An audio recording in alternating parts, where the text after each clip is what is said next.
As a psychiatrist, why are you so passionate about health, wellness, and nutrition when it comes to optimizing overall brain and mental health? Because what I've come to understand, 15 years of research and clinical experience practicing a different way, is that dietary changes can be a really powerful mental health intervention. They can help people in ways that no medicine can. We can even see in many cases complete recovery from even long-standing, very serious psychiatric illnesses like bipolar disorder, schizophrenia, major depression. But you have to know which dietary changes are the right ones to make. And they're not the ones we're used to hearing about. And that's why I wrote the book, Change Your Diet, Change Your Mind, is because I want people to know they have so much more control over their mental health than they realize. From a psychiatric perspective, what are the most problematic foods for the brain? Some of them are things we all know very well are unhealthy. Things like sugars, refined carbohydrates like sugars and flours and cereals and fruit juices and things that spike your blood sugar. That's becoming clearer and clearer to more and more people that these are metabolically risky and risky also for the brain. So some things and junk foods, ultra processed foods, all of us know that those things aren't good for us. But the surprise is that there are even some foods, some whole foods that we're told are very good for us, that we're told to base our diet on, that are actually not good for us. And so really, if you want to see real fundamental change to your mental health within days to weeks in a lot of cases, you can't just sort of sprinkle some superfoods on top of your diet or kind of nibble at it around the edges by taking a few of the bad things out. You really have to fundamentally restructure your diet from the ground up using a completely different set of rules than most of us have been taught over the recent decades. My follow-up question is, how does these foods specifically impact the brain? Are they tapping into the neurotransmitters? How is raising blood sugar impacting mental health? If you could explain that, I think the audience would appreciate that. Absolutely. That's key, right? So I want people to understand what's going on, because if you understand what's happening, how exactly do your food choices affect your brain chemistry, then you can make really empowered choices, informed choices that can make a real difference in your mental health. So there are 3 ways that changing your diet can change your mind. So, and basically, if you're going to eat a brain healthy diet, so what's a brain healthy diet? A brain healthy diet has to do 3 simple things. It has to nourish the brain by providing all of the essential nutrients, all the ingredients the brain needs to function properly. That makes sense, right? So it has to be nutritious. You have to know which foods contain those nutrients. And there are some surprises there a lot of people may not be aware of. The second thing a brain healthy diet has to do is it has to protect the brain by excluding damaging ingredients. And these, things are like the refined carbohydrates and vegetable oils and ultra processed foods and things like that. But of course, alcohol and other things too we can talk about. The third thing it has to do, and this is where the blood sugar comes into play, is it has to energize the brain safely. It has to provide a reliable, steady source of high quality energy to protect brain metabolism for the rest of your life, so that you will be at much lower risk for things like Alzheimer's disease and depression and mood swings and other kinds of neurodegenerative diseases as you get older. So you have to eat foods that contain all the right nutrients. You have to exclude the foods that are damaging to the brain, and you have to energize your brain properly. And the secret to that is keeping your blood glucose and your blood insulin levels, they're related in a certain way, in a healthy range. And if you know how to do those 3 things, you are going to be healthier than 95% of the people around you. That's what I teach people how to do in the book, but it's actually the principles are very simple. I mean, you and I in this podcast could cover all the basics that people need to know, whether they read the book or not. I want people to know that they can do this and they can feel better very quickly if they understand what the rules are. What are some of the symptoms that it's somebody's lifestyle and diet that's impacting their mental health versus something that's genetic or something that is just pathological, so that people can kind of tell the difference between something that's a choice that they're kind of making versus something that may be a long-term problem that may need professional care? Yeah, the reason I love that question, Doug, is because you can improve your mental health using dietary changes no matter what the mental health issue is. Even if it looks like or feels like or seems like the mental health issue makes sense and is coming from your lifestyle. Like, for example, your stress level or your financial situation or your childhood, a real trauma that occurred in your past. It doesn't matter. The reason why it doesn't matter is that we've been given the wrong information about nutrition for generations. So all of us have been feeding our brains the wrong way for a very long time. So none of our brains are optimally nourished or energized. And even if the problem seems to be coming from outside your body, like a difficult relationship or trouble in school or work or something from your past, a very real stress in your life, even if it feels like, oh, well, it makes sense that I would be stressed or depressed or have trouble getting up in the morning or have trouble concentrating or having panic attacks or whatever it is that I've been in bed for a few days because something strange has happened or stressful has happened. Even if it all makes sense to you, you can still improve the way your mind responds to those very real things in your life by improving the overall health of your brain. When you make these dietary changes, your total brain health improves, and that can only be helpful.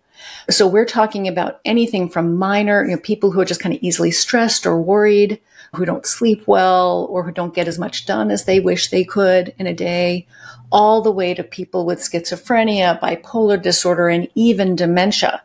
No matter what the issue is, you will be able to see, in most cases, significant improvement in how you feel and behave, often quite quickly, if you understand what the right information is that you can use. We've talked about in the podcast the brain-gut connection. And I think, what is it, like half of our dopamine is stored in the gut. I think it's like 80 to 90% of the serotonin is stored in the gut. And so I would imagine if that's true, in order to optimize your gut health, you need to limit ultra-processed foods and alcohol and refined sugars and all that stuff and eat, a lot of healthier foods, I should say, to optimize gut health. Is that the reason that it's like jacking up your mental health, is because it's just destroying your gut and that's impacting your brain's ability to properly navigate where these neurotransmitters go? Yeah, so the gut is a big part of it, but it's not the whole story. And the information that we have been focusing on a lot lately about the gut and the microbiome, that information, it's interesting and it's going to take us somewhere, but it's really not quite where we need it to be yet in terms of understanding how the microbiome and all these bacteria and how to feed them and how they communicate with the brain. It's very interesting, but it's not very useful yet. What's most useful and is still about gut health, and you touched on it, is that what we eat does affect our gut health, but not just the bacteria in our gut, but also the lining of the gut, the actual cells of the intestines and the barriers that are naturally there to protect us from substances that shouldn't be absorbed. For example, many of us now have, I guess the best term that people might be familiar with is kind of leaky gut. So many of us now have some damage, some breakdown to the gut lining, which means that risky molecules are being let into our bloodstream, which normally would be kept out. And if that's happening, those molecules can also then cross into the brain, can damage the barrier that surrounds the brain called the blood-brain barrier. This separates our bloodstream, our general circulation, from the interior of the brain. And that blood-brain barrier is responsible for protecting the brain from risky substances that might have escaped into the circulation. And the blood-brain barrier can become leaky too.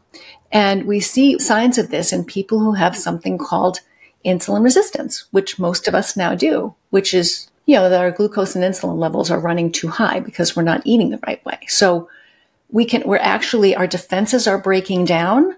And when the wrong substances get into the brain, you can have disturbances in the chemical balance of the brain.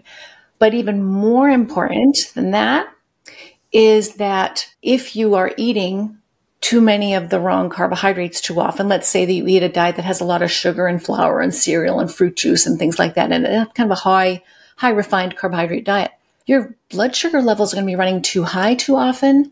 And that means your brain sugar levels are going to be running too high too often. And if you've got too much sugar in the brain, then you're going to get these waves of damaging inflammation and something else called oxidative stress, which is why we're always told to eat more antioxidants, which actually doesn't really work very well. So you get these waves of damage every time your brain glucose spikes.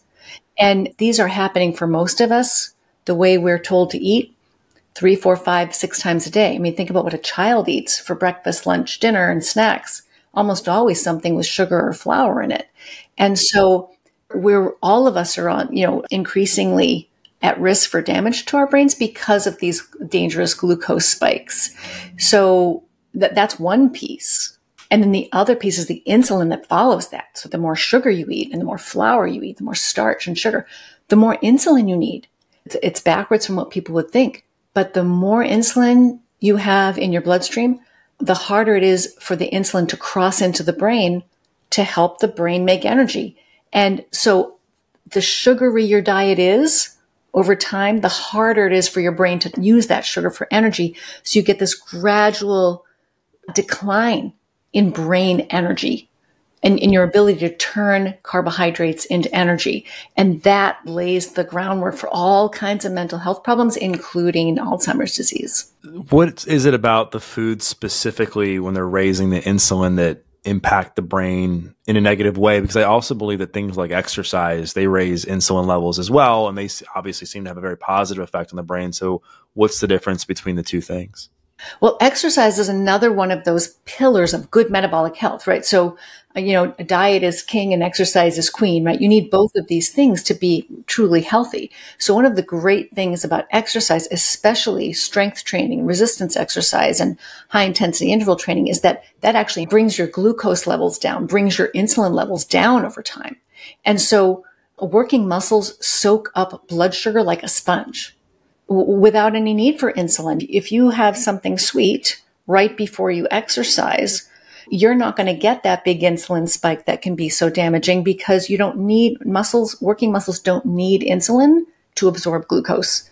So exercise is really important. Just like you can't out-exercise a bad diet, you also can't out-eat a sedentary lifestyle. You need both of these things to be truly, fully metabolically healthy. And so from my own experience with anxiety and kind of reading about it, anxiety has similar symptoms to like low blood sugar or high blood sugar. If you eat a bunch of sugar, when I say sugar, I mean like candy, like ultra processed foods, not talking about like fruit necessarily, it'll spike your blood sugar so much it can almost like feel like you're having anxiety. And then vice versa, if you're somebody that eats a crappy diet all day and you have these blood sugar spikes, it'll just send your mood kind of up and down.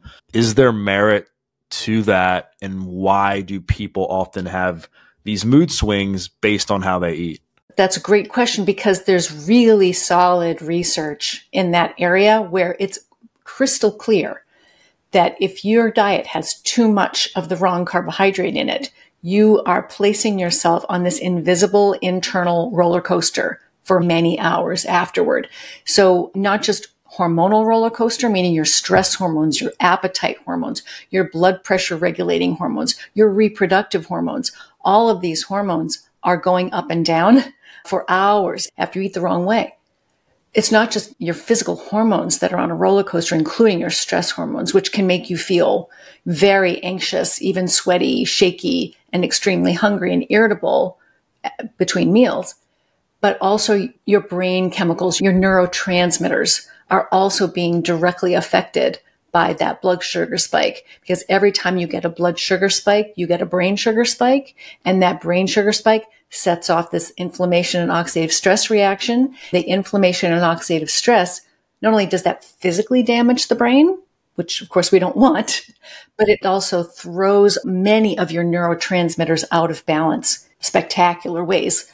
And this is serotonin, melatonin, dopamine, and two really important neurotransmitters in the brain, glutamate and GABA. So glutamate is like the brain's gas pedal, and GABA is like the brain's brake pedal. And these are really dominant neurotransmitters widespread throughout the brain. So you can kind of think of the balance between these two as determining your brain's overall activity level at any given point in time, how active your brain is, how focused, how alert it is, how hard it's working. So you want, for a nice Zen state, you kind of want a nice balance between glutamate and GABA. But if you're eating the wrong way, which most people are doing 3 to 6 times a day, you can get huge spikes in glutamate, which is the brain's gas pedal. And now your brain is in overdrive. Your glucose can spike to 100 times its usual calm baseline. And that is really dangerous for the brain over time. But when the glutamate spikes like that, people can be irritable. They can be anxious. They can have trouble sleeping. And they can even have manic or hypomanic episodes if they're vulnerable to those. And so there is an awful lot. We have so much control, so much more control over our brain chemistry than we have been led to believe. So when I was studying to be a psychiatrist back, in the 1990s and early 2000s, 25 years ago now, I wasn't taught about any of these relationships. I was taught that, people have a chemical imbalance, and that chemical imbalance is maybe it's genetic, or maybe for some reason they're more vulnerable to it under stress, or something happens and their brain chemistry becomes unstable. And the only thing we can do about it is prescribe medications to try to rebalance them. Not only are medications relatively ineffective in most people, there's a place for psychiatric medicines. I still prescribe psychiatric medicines. They can be very, very important in some cases. The truth is they do fail most people. They do not help most people enough. They don't bring enough meaningful relief. What we really want to understand is what's causing those chemical imbalances in the first place. Because if you understand how strong the relationship is between your food choices and your brain chemistry balance, then you then have the information and the power to stabilize your own brain chemistry with a lot less medication, or sometimes even no medication at all. And that is a relatively new field of science. This is called metabolic and nutritional psychiatry. These very new branches of psychiatry are really empowering people to take more control over their own mental health. There's been a lot of talk, and I've covered it on the podcast before, about things like sugar addiction and food addiction and how it impacts the brain and mental health. I would love to get your thoughts on the relationship between ultra-processed foods and ultra-processed sugars and dopamine in the brain. Like, to me, as a former drug addict, I think of things like cocaine and oxy, the things I used to abuse. I know that they used to jack up different systems in my brain, like dopamine and the norepinephrine. And what's the relationship like with processed food and the different neurotransmitters in the brain?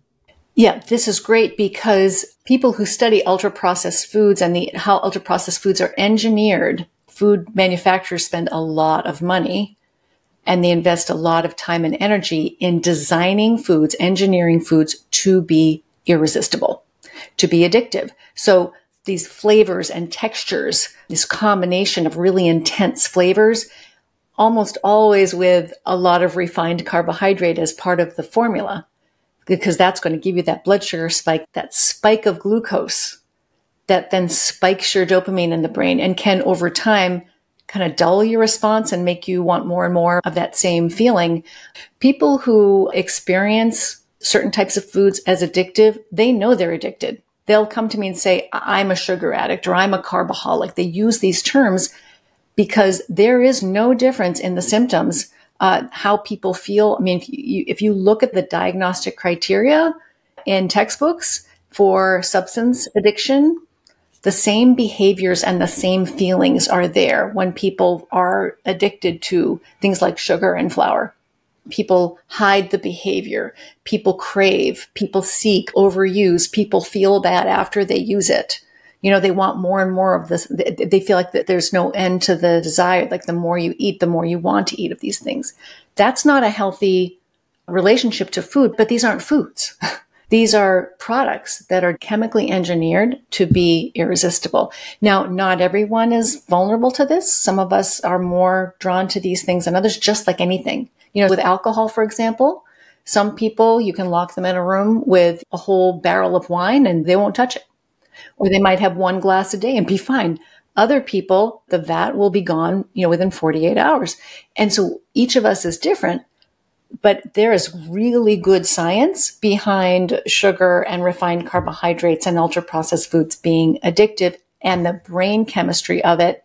has been shown to be just as powerful as cocaine when it comes to the way the reward system is being triggered. I'd love to talk about like what comes first, the chicken or the egg. Like, I mean, I feel like a lot of people, their addictive behavior is an attempt to solve a problem internally, whether it be childhood trauma, whether it be something in their current living environment, whether it be going through something like divorce, breakup, or just life being tough.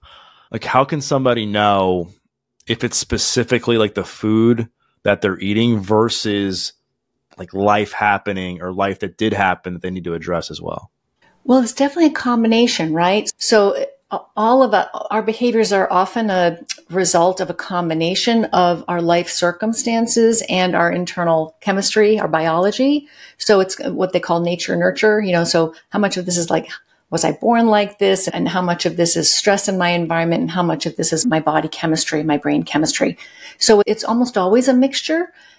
But the thing that most people don't realize is that food is playing a really big role in that pattern. And in order to figure out how big that role is for any given person, all they have to do is an experiment, right? So they take those things out of their diet and take themselves off that internal roller coaster and see what it feels like. And that's exactly what I've done in the book, is show people how to, for about 6 weeks, 12 weeks at most, I mean, it really only takes about 6 weeks in most cases, to test this idea, to see, okay, how much of my anxiety, how much of my moodiness, how much of my attention problems, how much of my memory problems or my impatience or my sleep problems, whatever it is, how much of that is related directly to the way I'm eating, and how much of that is something that I'm going to need to try to address some other way because it's a life stress or coping strategies that I need to develop, or, new behaviors that I need to practice. But I think most people would be quite surprised how much of that pattern is being driven by the food choices they're making. So, for example, there are studies that I've put in the book, experiments that have been done where healthy teenage boys were divided into two groups. And so these healthy teenage boys were given either a sugary cola sweetened with sugar or caffeine free, or they were given a cola that was sugar free. Again, so no caffeine, no sugar. The healthy teenage boys who drank the sugary cola, their adrenaline levels, adrenaline's a powerful stress hormone, their adrenaline levels spiked 4 to 5 times higher. So they more than quadrupled 4 to 5 hours after that soda. Whereas the teens who drank the sugar-free cola, their adrenaline levels stayed low. And those kids had symptoms. A lot of them were shaky and sweaty and anxious and so forth. And so that is a powerful hormonal signal. I mean, it's coming from your hormones, but the trigger was the soda. And so it's this vicious cycle where, how do you know how much of your anxiety or stress is coming from your food choices? And until you clean up your food choices, you will never know. And I think people would be very surprised to find out how much of their anxiety or irritability or difficulty concentrating is actually coming from just having the wrong information about what a healthy diet should look like. And I think, like, as just somebody I've been in the health and wellness space for well over a decade, and I've been doing the podcast for years at this point now, I see the polarization in the nutrition world where it's almost like black or white. It's like, I'm going to either go all in and just not care about what I eat, or I'm going to be the person that reads online about how unhealthy certain foods are, and I'm going to cut every single food out. And I think what gets left unsaid is that there is like nuance to the situation, and context does matter.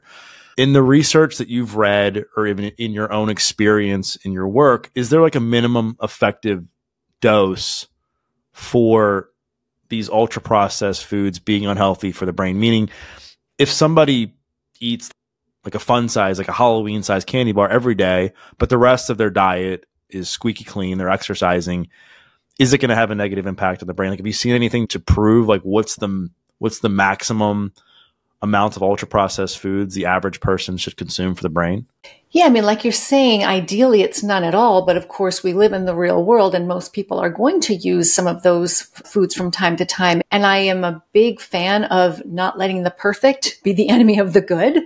And so, really helping people understand, okay, you get to decide where that line is. Like you get to decide for yourself and you can find out for yourself because some of these foods, like you said, some of us tolerate better than others. Like let's say you're exercising and you're otherwise eating, like you said, a squeaky clean diet. Now, first of all, you have to know what a squeaky clean diet looks like because most of us have the wrong information about that. And exercise is something everybody should be doing, right? So if you're otherwise pretty healthy and you occasionally splurge on like you said, a fun-sized candy bar, or a little piece of cake on your birthday, whatever, or even just a small amount of something every day, the only way to know how those foods are affecting you, because everyone's so different, is there's two ways. One is keep track of how it makes you feel. So do this experiment where you take everything out so that you know what it feels like to eat a really squeaky clean diet. And then put it back in and see, okay, did it do anything? Did it make me feel worse? Or can I not really tell? I mean, if you can't really tell and you feel pretty good, that's one clue that you might be able to get away with that from time to time. And you might decide that it's worth it for you, right? Because it makes your life more enjoyable or whatever it is. The other way is by wearing a continuous glucose monitor, because these are now available even without a prescription in the US now for the first time just last week. A continuous glucose monitor, and I have a whole chapter in the book about how to do this and what a normal glucose range should look like, is find out how much your blood sugar goes up after you eat that Snickers bar. Because for you, it might be different than for me. And because the reaction depends on your age, your gender, your muscle mass, your health status, the medications you're taking, your exercise level, your stress level. How you respond to that candy bar, it could be very different from how someone else does. And so we're now in the age of personalized nutrition, where you can figure out for yourself, how does it affect your mental health? How does it affect your physical health? How does your stomach feel afterward? How is your mood? How did you sleep? Did you start to feel cravings did you have one and now you feel like you want three? Or are you the kind of person who can put it down and say, I'll have another one in a few days? You have to kind of ask yourself all these questions, and you really got to check that blood sugar. Because that blood sugar goes up too high, that is a red flag that's damaging the metabolism of all your cells, including your brain cells. I want to switch gears for a second. I definitely want to come back and kind of get like a sneak peek into your book and talk more in depth about the foods that you really believe like ruin our mental health and our brain health, and the foods that we should include to optimize our brain health. But as somebody who's been in the mental health space for decades now at this point, do you fear that the confusion around nutrition and people like being so meticulous about what they eat and they can't eat this, they can't eat that, do you fear that it's going to continue to cause like disordered eating patterns and even more anxiety and stress for people? Because as a trainer, like my biggest pushback from my clients early on in my career was convince me that ultra processed foods are unhealthy, right? Now my biggest issue is not dispelling, but trying to unwind a lot of the confusion that exists, where you have, you go on one page and it says don't eat vegetables. You go on another page, it says don't eat meat. Go on this page, it says you can't lose weight without going on a 3-day fast. You go on another page, it's like calories in, calories out. And people are so confused. I've heard that there's like a rise in disordered eating amongst people. I'm guessing part of it is because of this stuff. I would love just to get your overall opinion on this. And like where, if anywhere, do we draw the line? Yeah, so confusion about nutrition is so widespread. And it's because the majority of the information that we've been given by nutrition authorities has been incorrect and confusing. And most of it is not based on science or logic or biology at all. It's based on wild guesses and wishful thinking about what a healthy diet should look like. Nutrition is not rocket science. Nutrition is actually very simple. You need to eat foods that nourish your cells, that don't include damaging ingredients, and that energize your brain properly and the rest of your body too, by keeping glucose and insulin in a healthy range. There are a number of different ways to do this. And in fact, in the book, I have 3 different dietary patterns that people can explore. If they want to restructure their diet fundamentally from the ground up, there's 3 different ways to do that. There's a paleo style diet, which is whole foods, hunter-gatherer pattern, fruits, vegetables, meats, eggs, nuts, what our brain and body evolved to eat over a couple of million years before farming and agriculture came along. That's a really healthy diet. Includes whole plant and animal foods. But if you have insulin resistance, if your metabolism is damaged to the point that you cannot safely process a lot of carbohydrate anymore, sadly, if you've lost a lot of that metabolic flexibility, that diet, which should be a healthy human diet, may no longer be healthy enough for you. So if you have insulin resistance and you eat a half of a pineapple for breakfast, it's a whole food, it's a fruit, it exists in nature, should be healthy. But if you have insulin resistance, it may not be because your blood sugar may go up too high after. And this is the personalization piece. This is why people are so confused. So ideally, if you're well and healthy, you should be able to eat fruits, vegetables, meats, eggs, nuts. You should be able to eat a so-called balanced diet that contains carbohydrates and animal foods. You should be able to eat all of that.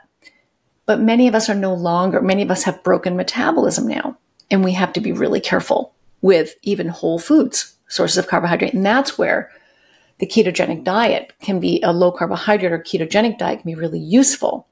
Because for some of us, in fact, a growing majority of us, we need to keep our carbohydrates low even from whole foods, sadly, because our metabolism has been damaged.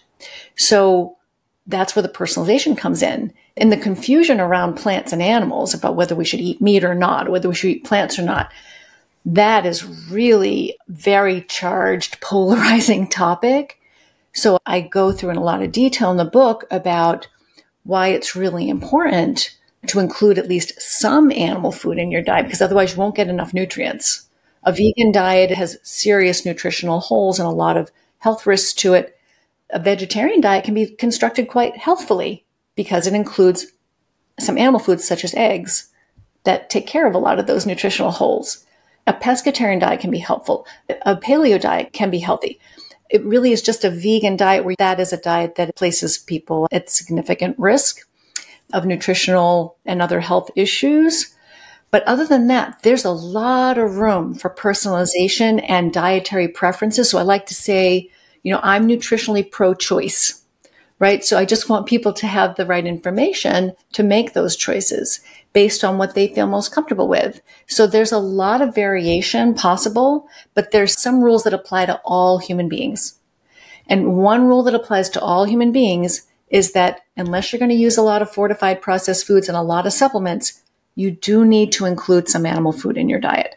Another rule that applies to all human beings is you need to keep your glucose and insulin levels in the healthy range. And another rule that applies to everybody is, ultra processed foods aren't good for any of us. Once you get past those things, there's a lot of variation in, you can make a lot of individual choices. It's not like there's one diet that's going to be right or feel right to everybody, but there's a lot of different ways to build a healthy diet. So that's one of the reasons I wrote the book, is to show people how they can build a healthy diet using information about these foods, and they can make their own choices to build their preferred version of a healthy diet.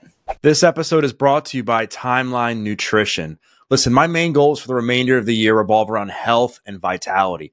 After hearing about Timeline Nutrition from several of my friends in the health industry, I decided to give their flagship product, MitoPure, a try. MitoPure contains urolithin A, which is a powerful postbiotic that can be challenging to get from your diet. As you know, science has been a big focus on the podcast, so I was really impressed that Timeline has done 10 years of research to bring this product to market. I've been taking their berry powder for over a month now, and I've already noticed a bit of a difference in the gym. Some of the long-term benefits I'm hoping to achieve from taking it include improved energy, muscle strength, and endurance, which are right in line with my goals. So I highly recommend you check out Timeline Nutrition, and they are now offering 10% off your first order of MitoPure. So just go to timeline.com/Doug to get 10% off your first order of MitoPure. That's TIMELINE.com/Doug. Now back to the show. Yeah, I guess what I was trying to get at, just to get like a few of your thoughts on, is that, like, I know for me, when I was super restrictive, I was training for a physique competition and I was like training to look a certain way and have like 5% body fat. I restricted myself so much that I craved processed food even more. And my cheat meals turned into a cheat day because I had restricted and forbidden myself for so long that I felt like my body was just overly correcting itself to indulge in these foods. And I think that's a symptom of an eating disorder where people are like, okay, you can't have a candy bar. So you end up finding candy bars hidden underneath somebody's bed. Have you found that in your practice? And I guess my question is, do you fear that if we continue down this path of dogmatic nutrition talk, not what you're saying, I'm just saying the online space in general, people's mental health will actually end up getting worse? Yeah. So the first thing, it's a really complicated topic, but the first thing I would say, when you tell me the story, your own experience, my instinct as a psychiatrist, as a nutritional metabolic psychiatrist, is to ask you a question. What were you restricting? How were you restricting your diet? I mean, I think I was just so focused on eating for aesthetics and vanity that I had to stick to this certain diet, and anything outside of that diet in my mind was going to like add body fat to my frame or was going to make me unhealthy.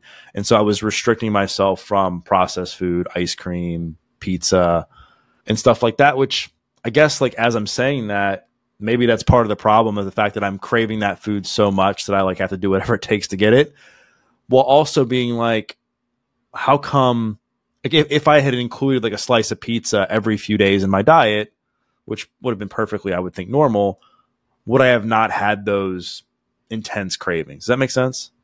It makes perfect sense, but I'm wondering, now there's two possibilities here, two main possibilities. One is that you were restricting your diet in ways that were making you actually hungry, that you weren't getting enough of something. And I don't know enough detail about your diet at that time to be sure about that. So it could just be that you weren't eating enough of something that you needed. And so it was triggering this intense appetite. So that's one possibility. Were you getting enough protein? Were you getting enough amino acids? Were you getting enough calories? Were you getting enough fat? Were you getting enough from whole foods to truly nourish your body and support that high level of performance that you were seeking to maintain? That's a really important question, because if it wasn't quite enough, you're going to be vulnerable and hungry and you're going to crave. But the other possibility is, let's say that you were eating a very nourishing diet that contained plenty of animal protein and animal fat and nutritious whole foods to meet your calorie needs, your micronutrient needs, and everything else. If you were eating a truly nourishing diet and you were still craving these things, that's an addiction process. And I worry much more about overeating disorders than I worry about undereating disorders. Yes, there are undereating disorders like anorexia and orthorexia, and people who are restricting and undereating because they have the wrong information about how to control their body fat and their body weight. But what's rampant is overeating disorders and food addiction disorders. These are what are destroying our public health. Most people are struggling to keep their weight anywhere close to a healthy range. Many children are obese now. I mean, when I went to school, I grew up in the 70s, I was one of only 2 overweight girls in my class. And now when I look outside my window at school kids walking to school, half of them are overweight. I can see it outside my own window. This is what I'm afraid of. I'm not afraid of telling people that we need to stop eating all this junk. I'm afraid that people do not have the information they need to take control back and improve their health in ways that are super easy if you understand the rules, and really important for self-esteem, for good health, for energy, for brain health, for their mental health, and their physical health and aesthetics. Like, everybody wants to look good. And if you understand that insulin is the master hormone of fat storage and fat burning, and you won't know how to control your insulin levels, that's 90% of the battle. But most people don't have that information. So they are making the wrong changes and they're kind of fighting an uphill battle. Yeah, I can't tell if I was undernourished. I mean, I remember like traditional like bodybuilding diet. A lot of them, it's like protein, carb, vegetable. Like that's it, and you minimize fats. And that was one of the patterns that I followed. And there was other ones, but I think a lot of it, when it came down to me, was probably just something being triggered from my addictive personality to where I was so ashamed of who I was before I got fit that the thought of doing anything outside of my healthy lifestyle would trigger something in me that was like, oh my gosh, if I eat a cookie, does this mean that I'm going to be overweight again? Does this mean I'm going to be a drug addict again? Because I wanted to shift my identity so much that I was like, I've created this new version of myself and I can't do anything that resembles the old version of me. And then what ended up happening was you realize that I was more sick mentally doing that in a way because I had convinced myself so much that that was the way to happiness, was looking a certain way and eating a certain way. And while I obviously believe in the power of healthy eating and exercise, and I do think you should strive to look good and take care of your body, I believe that wholeheartedly, and I still practice that today. I know from my own experience, there's a line that it's hard to cross. I crossed the line where I wasn't going out with my friends. I was afraid of like having a slice of pizza at like a Super Bowl party. And the damage to my mind and my state, like in my 20s, was just, it was so rough that I ended up, going from making fitness and health my entire life to just part of my life and a big part of my life. I mean, I'm still very lean and I eat great, but wasn't the Doug that travels on an airplane with chicken and broccoli anymore, because I just know that when I was doing that, I was very mentally unwell because that had become like a false idol, if you will, was my body and the way I ate. So I guess, it's a long-winded way of sharing from my own personal experience I think that people also now kind of struggle with the same thing where they're so worried that if they eat like a candy bar, that it's going to like give them diabetes. You know what I mean? Or if they eat something, it's going to give them like heart disease. I hope in having nuanced conversations like this and others that it helps to reel people in and say, listen, like, should we be concerned about over consuming processed foods? Of course. Should we focus on eating healthy? Absolutely. Is eating one candy bar going to give you diabetes, right? It's like the compound effect of all these poor behaviors over years that are going to lead to something like that. You were saying it's a long-winded answer, but as a psychiatrist, I love all these little details. So the details are really, that's where the money is, because what you just shared with me helps me to understand the context, the history, like what those cravings were, where those cravings were coming from, right? And one of the things that I heard in your personal story was the shame of your own history. We all have things we're ashamed of that if we're strong characters, we try to correct and do better, right? And you had found your salvation, literally, in exercising. You're proud of that. You were changing your identity and connecting yourself to a new identity that you're really proud of. And you were terrified of losing that because that was what pulled you away from the brink, right? So you were terrified that, what if I lose this? This is a precious state that I have worked so hard to get to. So that can fuel perfectionism and fear. So there's trying to be perfect about this because you're worried, if I'm not perfect about this, am I going to slip right back into the hell that I was in before? That makes total sense to me. So there's the psychology of it is really powerful, your story. There's also still a metabolic piece, a nutritional piece, which is, were you getting enough fat? Because we have been taught to fear eating fat. And especially if you're exercising a lot, fat is not only nutritious, but it's also really excellent of steady energy. And you might have been experiencing some instability in your energy supply, for example. And so that's another possibility that might have been mixed in with everything else. But regardless, one of the things we see more often in men than women. So in women will tend to restrict what they eat, especially when it comes to fat and often when it comes to animal protein. Men will tend to, and these are just tendencies, but men will tend, a sign of a kind of perfectionism or disordered eating in men will show up as over-exercising. And trying to regain control over your physique, over your mental health, over your physical health Men are more likely to do that by working harder at their physical exercise. Women are more likely to undereat to get there because, a muscular woman is not, that physique is not necessarily always prized in our culture. But with men, it's prized in our culture and valued. And so there can be that overlay of disordered thinking about exercise and diet in men. And so for men, it's like, oh, let's eat a lot of protein and lift weights. With women, it's like, let's eat as little fat as possible. Let's eat big salads and be careful not to go to the gym. Maybe we'll go running or dance or something like that. But we're not always going to want to lift weights because we don't want to necessarily look bulky. There's a lot we could talk about here, but I feel like what you shared with me and with your listeners is so important because it's a really transparent story of a really complicated psychology that all of us are prey to. If we are trying to regain control, we can sometimes go too far to the point that it backfires. So if you're trying to have absolutely no processed food and you don't allow yourself any escape valves and you don't allow yourself any treats or exceptions, that is almost always going to backfire. And I think that's what you're sharing with us.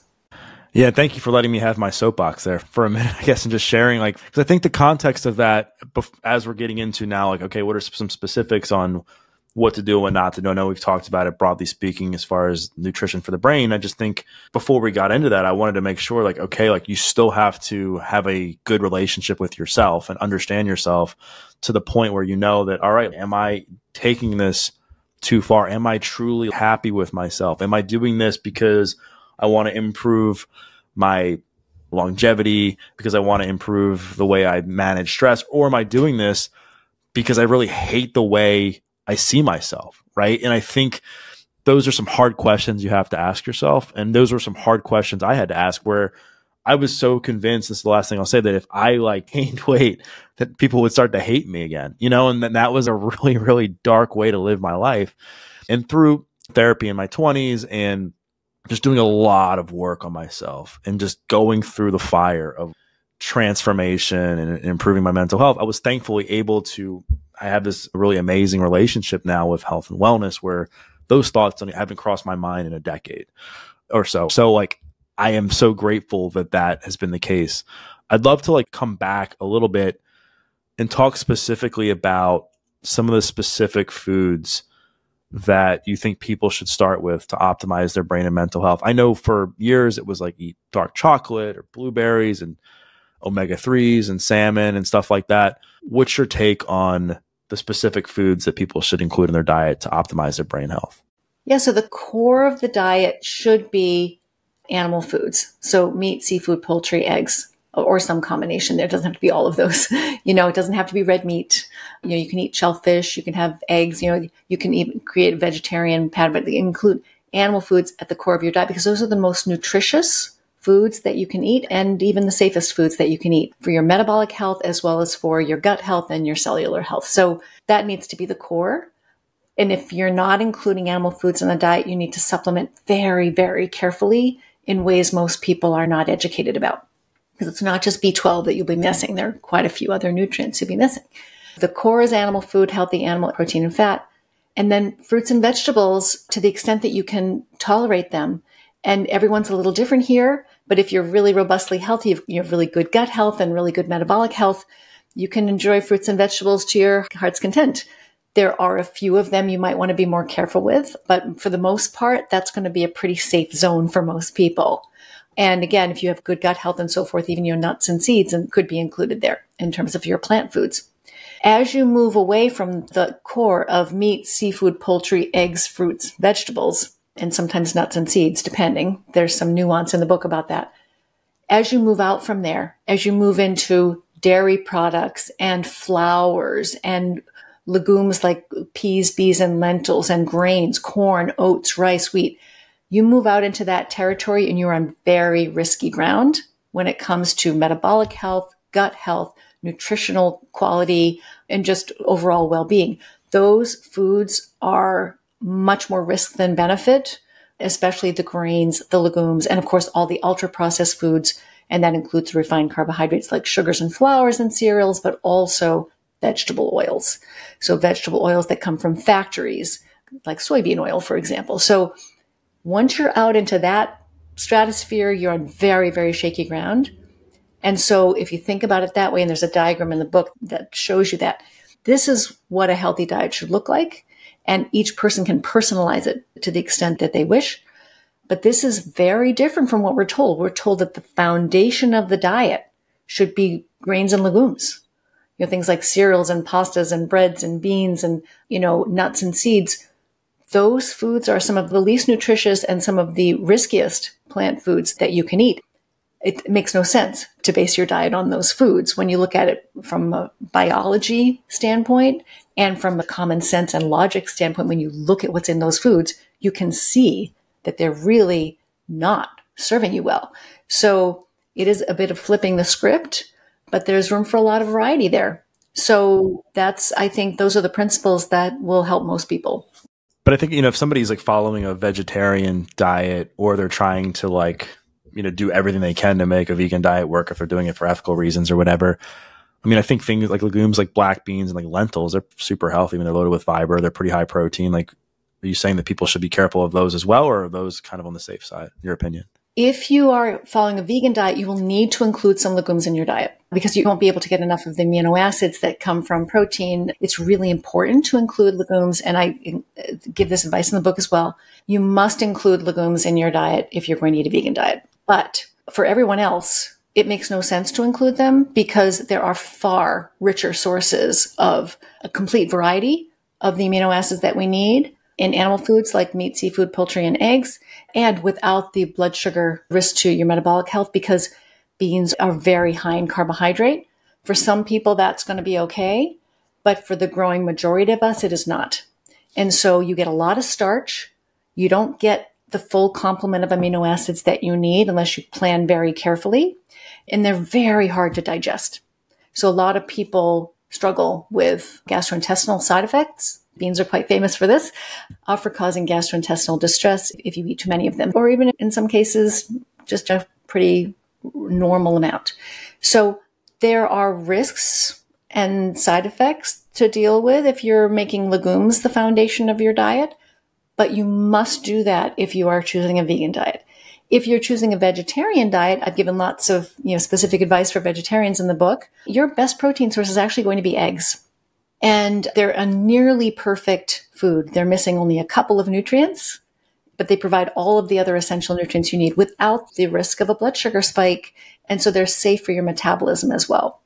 And I guess just to kind of bring everything back home, the core foods that people should really, really stay away from, as far as if they want to do what they can to improve their mental health, is ultra processed foods, refined sugars, refined carbohydrates, refined fats.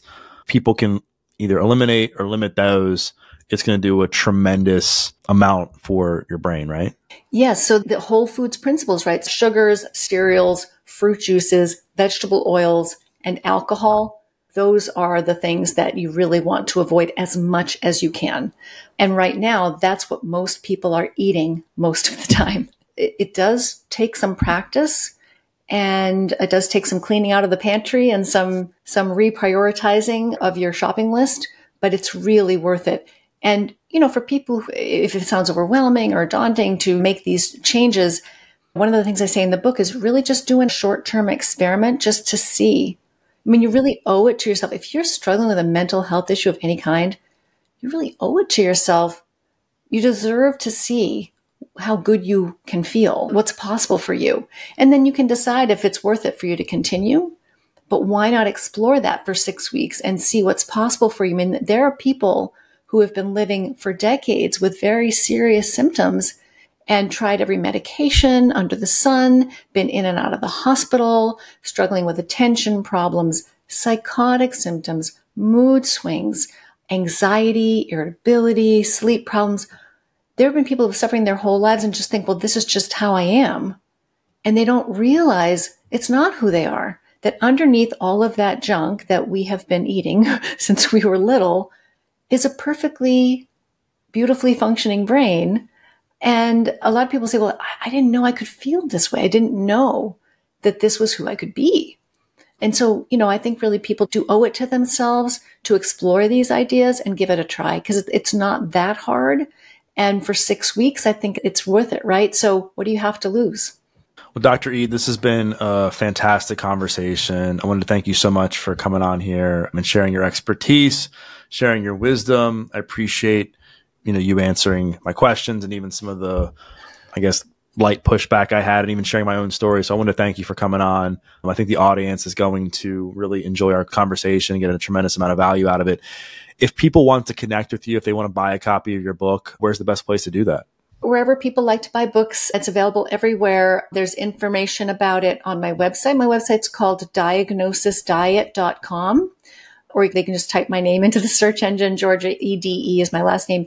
And so they can learn more about the book. But there's also a lot of free information on the website people can look up. There's a clinician directory if you're looking for help and support around dietary interventions for mental health, especially if you're interested in ketogenic diets for mental health, because that diet does require some professional guidance to be safe and comfortable as you're transitioning. And there's a training program for clinicians, information about that too, if you're a clinician out there and want to use these principles. But yeah, I would encourage people to get curious. As I like to say, hope is on the menu. And for people who have been struggling with mental health issues and you think you've tried everything, I want you to know there's a lot more that you can try if you're willing to get curious about this really powerful relationship between food and brain health. Amazing. Well, thank you so much once again for coming on the podcast. Like I said, I think the audience is going to really enjoy this one. I hope so. I really appreciate the conversation. Thank you also for sharing your story with me in more detail. You got it. Thank you so much for watching. If you like this video, I really think you're going to like this video as well. I'll see you there.